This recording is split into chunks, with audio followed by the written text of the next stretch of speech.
that, then now I would ask Auditor, what type of engagement did you have with the executive? Because they required documents. You review the documents before our meeting today.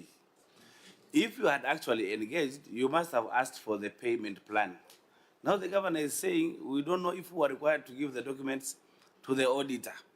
If we invited and engaged the governor, why is the governor saying that they have not given the documents to you, Senator Sifuna? But Chair, I'm wondering, does this committee have the power to close audit queries?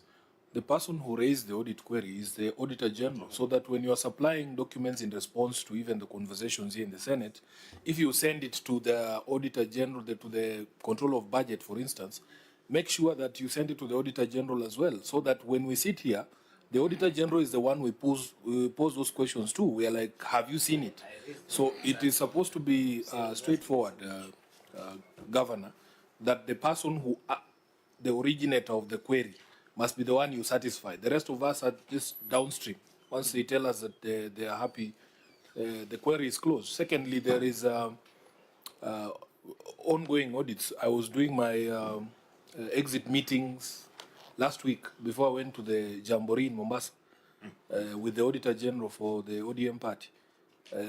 If there are prior year matters that are raised during that particular conversation for this current financial year, they are the ones to satisfy. They're the ones to address those responses to, Governor. So really, if you send it to the control of budget, yet the originator of the question has not had sight of it, it will keep recurring.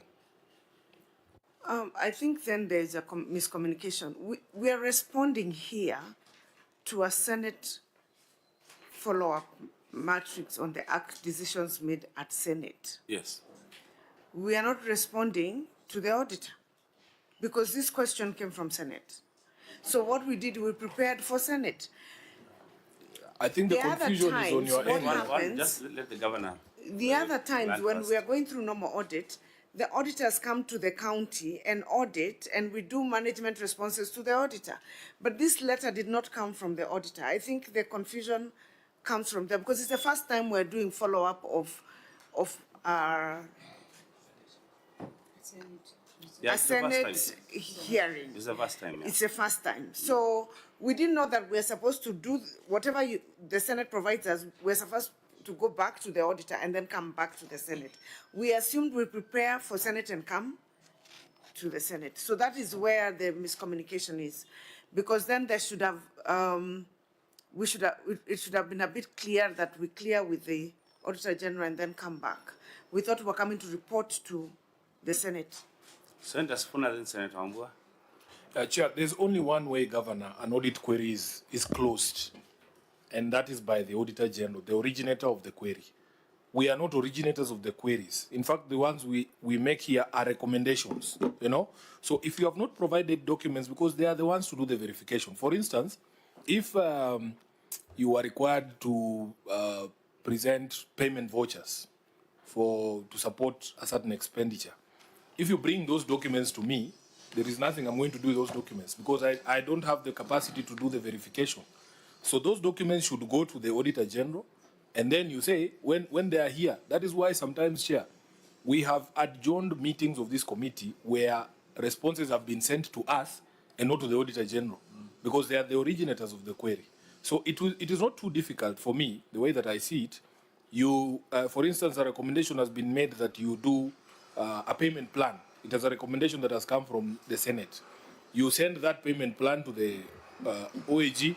That is, you'll demonstrate you have complied. In fact, all you need to do to the Senate is to send not the payment plan itself, but a confirmation, like a letter, cover letter to the control of budget saying, fine here with the payment plan as directed by the Senate. For us, that will be enough. Then we'll ask the control of budget, have you seen this? They say yes. Same to the Auditor General. Say some vouchers were not presented. We have now had sight of those vouchers and we have reconciled the amounts, because we will never do reconciliation in this committee. That is a fact. So those documents have to go to the originator of the query. Senator Wambua. Chair, just the same issue.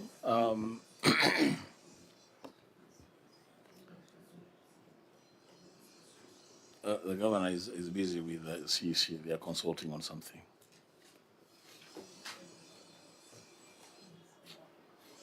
Okay, Governor, now lend me your ears. Now, Chair, two things. One, the governor has admitted that they have not submitted documentation to OAG in relation to the recommendations by the Senate.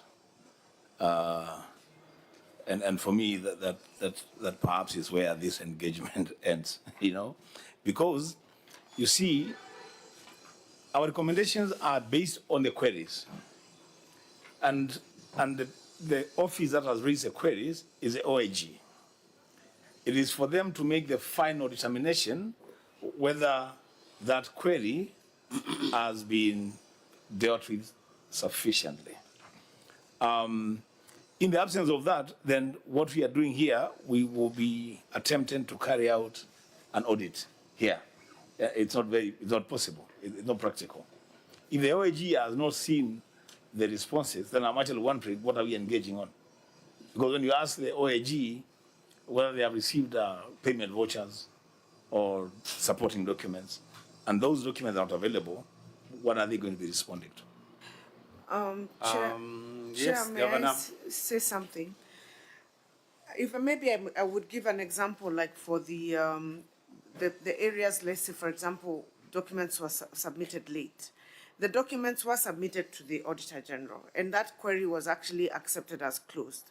Only the Senate made a recommendation that the officers who submitted the documents late, that should be action taken. Yeah?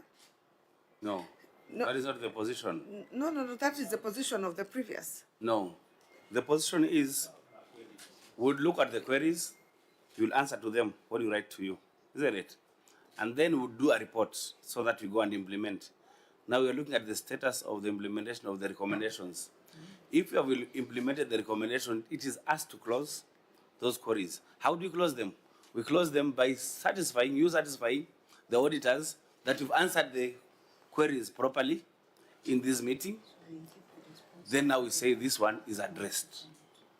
It cannot be addressed merely by saying, go and undertake administrative action. You can't close it at your point. You have to give the documents. The auditor must have adequate time to look at the documents that we recommended you give them. Then we do an engagement and we satisfy ourselves that it is true you have implemented the recommendations, and so that audit query is closed. We'll close it here. Chair, I think there is a small miscommunication between me and you on this matter. Let me give an example of the previous issue on taking administrative action, where the recommendation by the Senate is to take administrative action.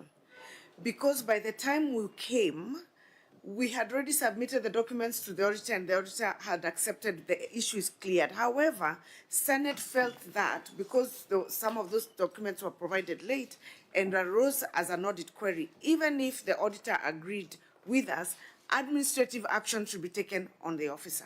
So the response to this committee now, the follow-up action, is on the administrative action, not on the submission of the documents.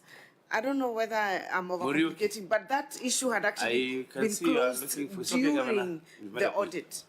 Murik, you want to say something?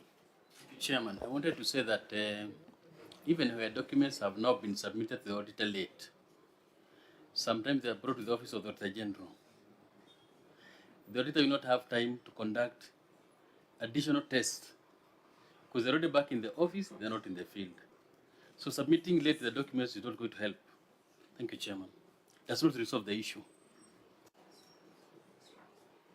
So then that means that we are not able to close these issues from your answer or from your observation.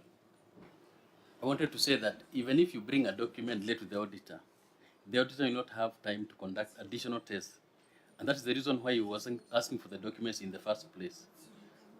And that's why the committee now was recommending that administrative action be taken on the officer who failed to provide the documents in time, therefore denying the auditor an opportunity to conduct tests. So according to the governor, when you undertake the administrative action, according to her, that issue is closed. Chairman, it should not be closed. To not be closed, yeah. Chair, I Governance. think let's, for clarity, let me ask, right? When the recommendation that is being requested,